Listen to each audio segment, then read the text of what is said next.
Ada luka yang tidak berdarah, tidak terlihat, tidak pernah dibicarakan saat rapat bisnis, seminar motivasi, atau kelas investasi. Namun luka itu bisa menentukan seberapa besar uang merasa aman untuk tinggal dalam hidupmu. Mungkin kamu berpikir nasib keuanganmu ditentukan oleh pendidikan, peluang, kerja keras, atau strategi. Dan semua itu memang berperan. Tetapi ada satu lapisan yang lebih sunyi, lebih dalam, yang jarang disentuh karena terasa terlalu pribadi. Lapisan itu adalah masa kecilmu. Bukan dalam bentuk kenangan manis, bukan pula sekadar cerita sedih, melainkan emosi-emosi kecil yang dulu tidak sempat diproses. Rasa takut saat mendengar orang tua bertengkar soal uang. Rasa bersalah saat meminta sesuatu yang dianggap mahal. Rasa tidak aman saat kebutuhan dasar terasa tidak pasti. Tubuh kecilmu mungkin sudah lupa detailnya. Namun sistem sarafmu tidak pernah lupa. Dan di sanalah rahasia ini tersembunyi. Banyak orang dewasa bekerja keras mengejar kestabilan finansial, tanpa sadar sedang mencoba memperbaiki perasaan yang terbentuk puluhan tahun lalu. Mereka bukan hanya mencari uang, mereka sedang mencari rasa aman yang dulu hilang. Masalahnya, selama trauma itu belum dipahami, uang tidak pernah benar-benar terasa cukup. Ia datang, tapi tidak menenangkan. Ia bertambah, tapi tetap terasa kurang. Atau justru, ia sulit sekali datang sama sekali. Bagaimana jika nasib keuanganmu bukan sekedar hasil keputusan rasional hari ini, melainkan gema dari pengalaman emosional yang terbentuk saat kamu bahkan belum mengerti arti uang? Di video ini, kita tidak akan menyalahkan masa lalu. Kita juga tidak akan terjebak pada drama. Kita akan membuka satu pemahaman yang jarang dibahas secara jujur, bahwa hubunganmu dengan uang mungkin adalah refleksi dari hubungan pertamamu dengan rasa aman. Dan jika itu benar, maka untuk mengubah nasib finansial, kita tidak cukup hanya mengubah strategi. Kita perlu menyentuh akar yang lebih dalam. Di sanalah perjalanan ini dimulai. Sejak dahulu, para filsuf dan guru spiritual memahami bahwa uang bukan sekedar alat tukar. Ia adalah simbol rasa aman, simbol kendali, simbol kelangsungan hidup. Dalam masyarakat kuno, sebelum ada angka di rekening dan kartu kredit, rasa aman ditentukan oleh hasil panen, ketersediaan makanan, dan perlindungan komunitas.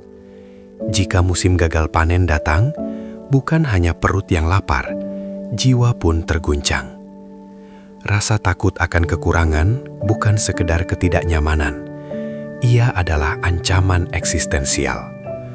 Tubuh manusia belajar sangat cepat dalam situasi seperti itu. Dan pelajaran yang paling kuat bukanlah pelajaran intelektual, melainkan pelajaran emosional. Itulah sebabnya, dalam banyak tradisi spiritual Timur, rasa aman disebut sebagai fondasi dasar sebelum seseorang bisa berkembang menuju kebijaksanaan.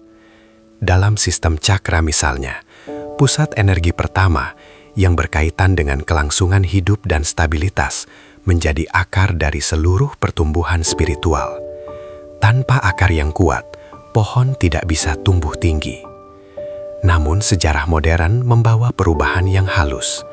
Revolusi industri, krisis ekonomi, perang dunia, inflasi besar, semua peristiwa ini meninggalkan jejak ketakutan kolektif terhadap uang.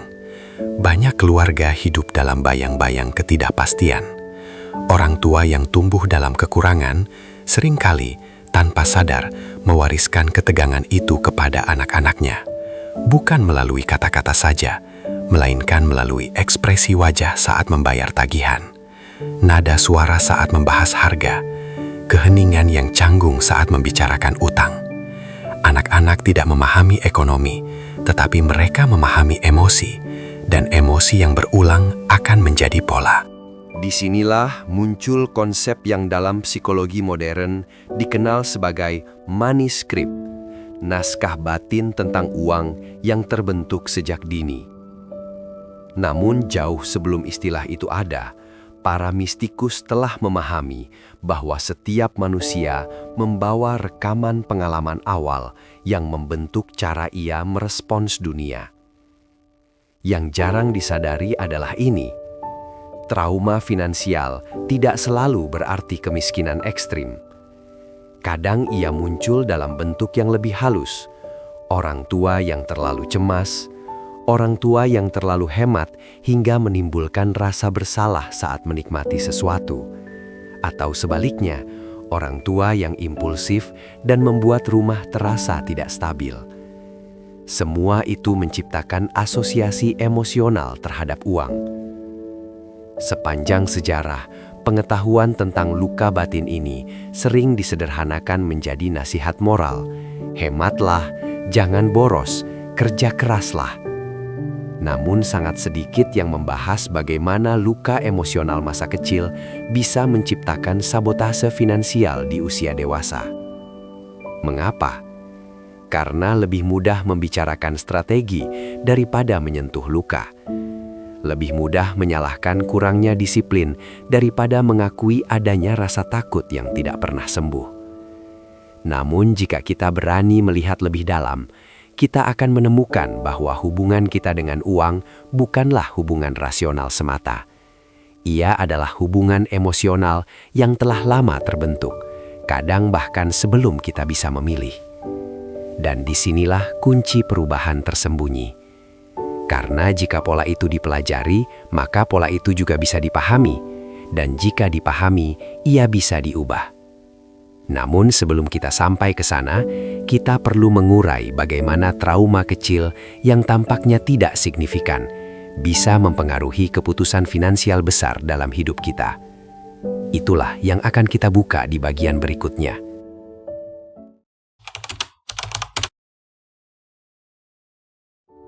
Trauma masa kecil tidak selalu berbentuk peristiwa besar yang dramatis. Ia seringkali hadir sebagai momen kecil yang saat itu terlihat biasa saja, namun meninggalkan jejak yang dalam.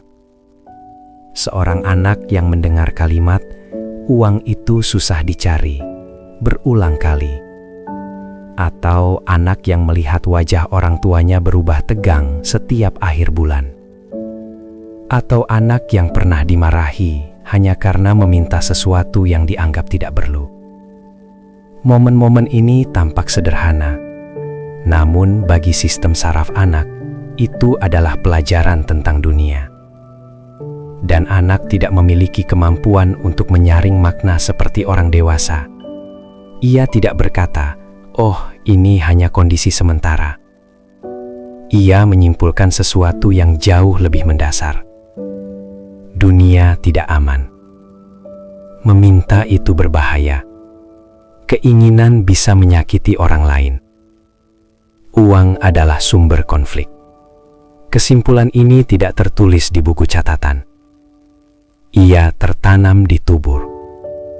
Itulah sebabnya banyak orang dewasa yang secara logika tahu bahwa peluang ada di mana-mana. Namun tubuhnya tetap merasa cemas saat harus mengambil risiko finansial. Bayangkan seorang anak kecil yang pernah melihat listrik padam berhari-hari karena tagihan belum dibayar. Bagi orang dewasa, itu adalah situasi ekonomi. Bagi anak, itu adalah ancaman terhadap rasa aman. Dan tubuh yang pernah belajar bahwa uang berkaitan dengan ancaman akan selalu waspada terhadapnya. Ini bisa muncul dalam berbagai bentuk di usia dewasa. Takut mengambil peluang besar karena terasa tidak aman. Cenderung memilih pekerjaan stabil meski tidak berkembang. Merasa bersalah saat menghasilkan lebih dari orang tua. Menghindari pembicaraan tentang uang karena terasa tidak nyaman. Semua ini bukan kelemahan karakter, Ini adalah respons perlindungan.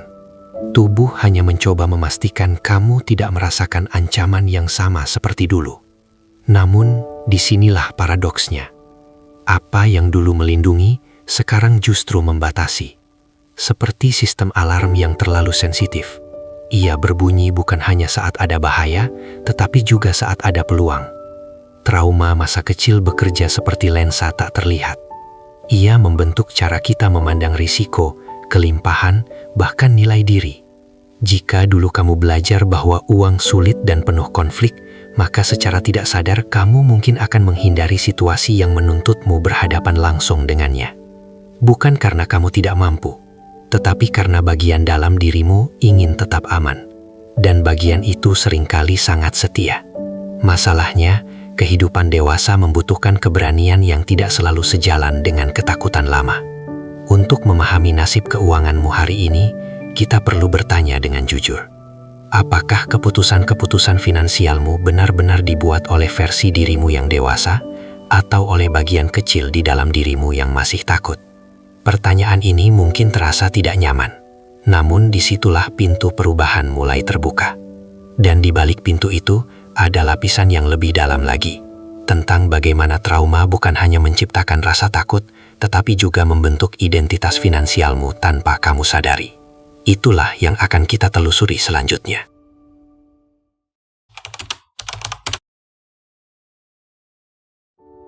Jika trauma masa kecil membentuk rasa takut, maka ia juga membentuk sesuatu yang lebih halus, identitas.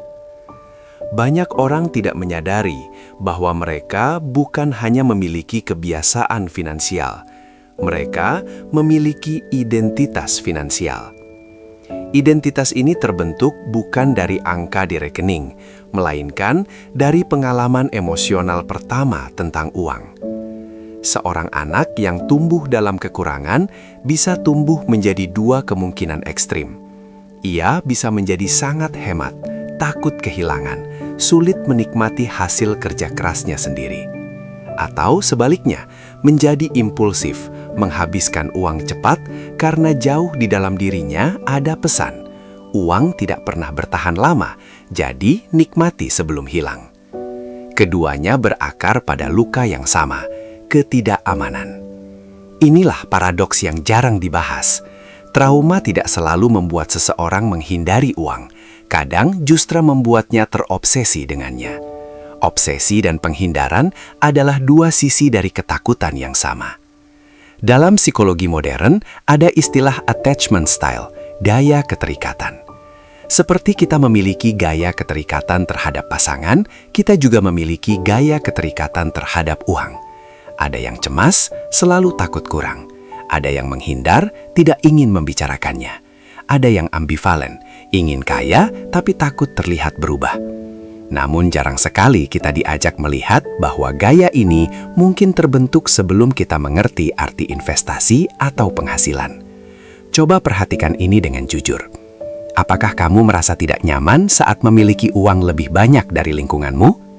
Apakah kamu merasa bersalah jika hidupmu lebih stabil daripada keluargamu dulu?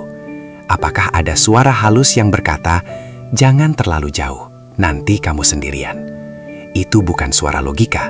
Itu adalah suara identitas lama yang ingin tetap terhubung dengan asal-usulnya. Bagi sebagian orang, menjadi lebih sukses terasa seperti pengkhianatan terhadap keluarga yang dulu berjuang. Tanpa sadar, mereka menahan diri. Mereka tidak mengambil peluang tertentu.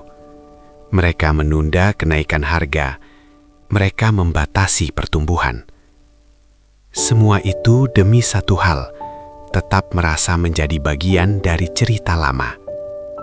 Namun, identitas bukan takdir. Ia hanyalah narasi yang pernah masuk akal pada satu fase kehidupan. Masalahnya muncul ketika narasi itu tidak pernah diperbarui. Trauma masa kecil bisa membuatmu merasa bahwa dunia finansial adalah tempat yang berbahaya, tidak stabil, atau penuh konflik. Dan jika dunia terasa berbahaya, tubuh akan memilih stabilitas meski kecil daripada risiko meski besar. Inilah sebabnya beberapa orang terus memilih cukup meski potensinya jauh lebih besar.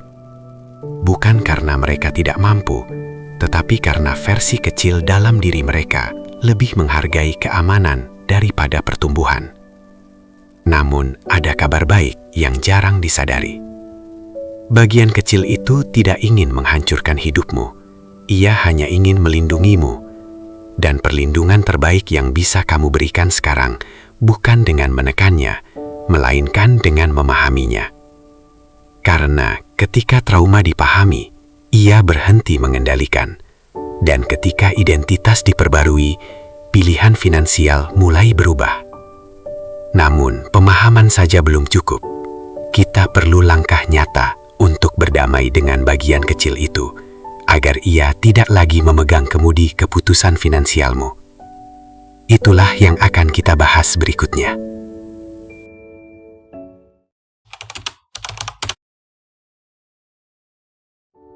Jika luka masa kecil diam-diam membentuk nasib keuanganmu, maka perubahan tidak bisa hanya terjadi di level strategi.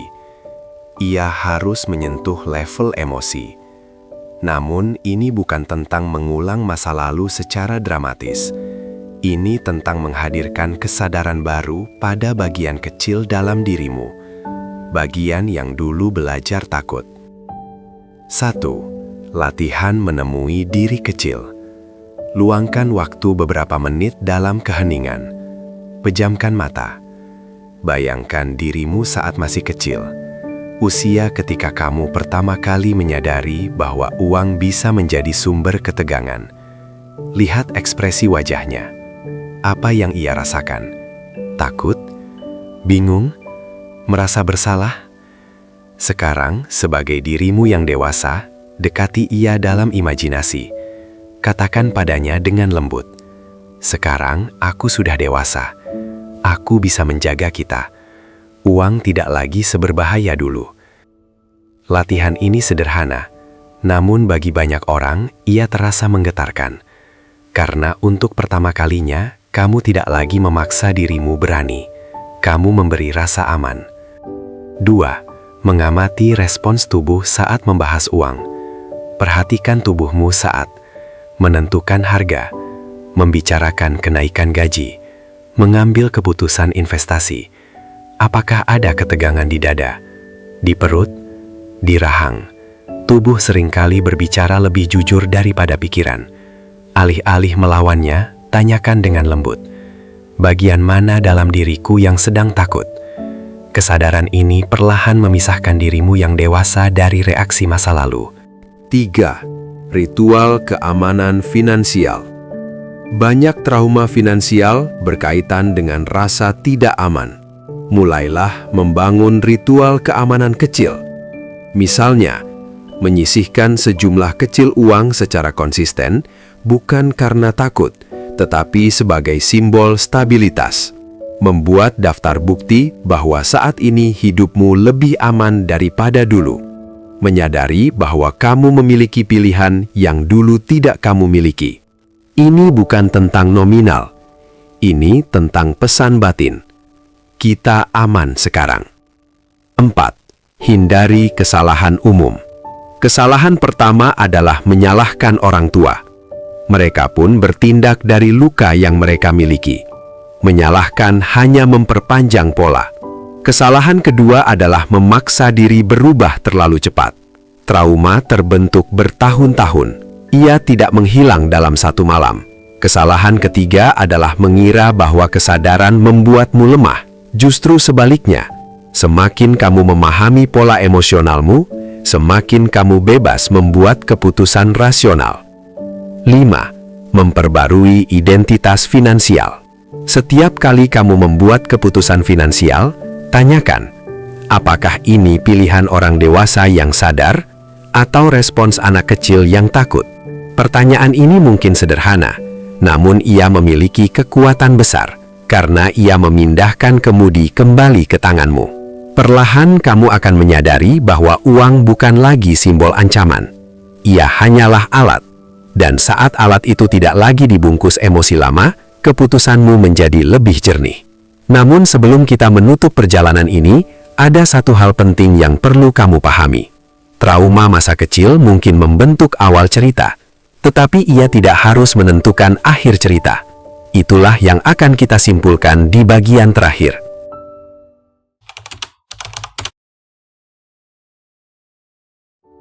Pada akhirnya, memahami bahwa trauma masa kecil bisa mempengaruhi nasib keuanganmu bukan untuk mencari kambing hitam, bukan untuk menyalahkan orang tua, bukan untuk terjebak dalam cerita lama, melainkan untuk menyadari satu hal yang sangat membebaskan.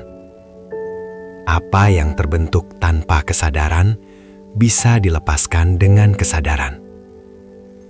Masa kecilmu mungkin pernah mengajarkan bahwa uang adalah sumber ketegangan, bahwa meminta itu berbahaya, bahwa keinginan bisa menyusahkan orang lain, atau bahwa stabilitas tidak pernah benar-benar pasti. Namun hari ini, kamu bukan lagi anak kecil itu. Kamu memiliki pilihan, kamu memiliki kapasitas, dan yang terpenting, kamu memiliki kesadaran. Nasib keuangan bukan hanya hasil kerja keras atau strategi pintar. Ia adalah hasil hubunganmu dengan rasa aman. Jika rasa aman itu rapuh, uang sebesar apapun tidak akan terasa cukup. Namun jika rasa aman itu dibangun dari dalam, bahkan pertumbuhan kecil terasa stabil. Inilah inti perjalanan kita hari ini. Trauma mungkin membentuk pola, pola membentuk kebiasaan, kebiasaan membentuk hasil, tetapi kesadaran mengubah pola. Dan ketika pola berubah, arah hidup pun berubah. Jangan buru-buru menuntut dirimu menjadi sempurna secara finansial. Mulailah dari berdamai dengan bagian kecil yang dulu merasa takut. Karena saat bagian itu merasa aman, kamu tidak lagi membuat keputusan dari luka, melainkan dari kebijaksanaan. Dan kebijaksanaan selalu menghasilkan pilihan yang lebih jernih. Jika hari ini kamu menyadari ada pola lama yang selama ini diam-diam mengendalikanmu, itu bukan kelemahan, itu adalah titik awal kebebasan. Ingatlah, kamu tidak ditakdirkan untuk mengulang cerita lama, kamu ditakdirkan untuk menulis ulang maknanya. Trauma masa kecil mungkin pernah membentuk hubunganmu dengan uang. Namun, ia tidak memiliki hak untuk menentukan masa depanmu. Kesadaran adalah pintu. Dan hari ini, pintu itu sudah kamu buka. Aku, Guru Arta, mengucapkan terima kasih karena kamu berani melihat ke dalam, bukan hanya keluar. Rawatlah kesadaranmu, tenangkan batinmu, dan biarkan keputusanmu lahir dari versi dirimu yang paling dewasa. Sampai kita bertemu kembali. Salam sadar. Salam damai.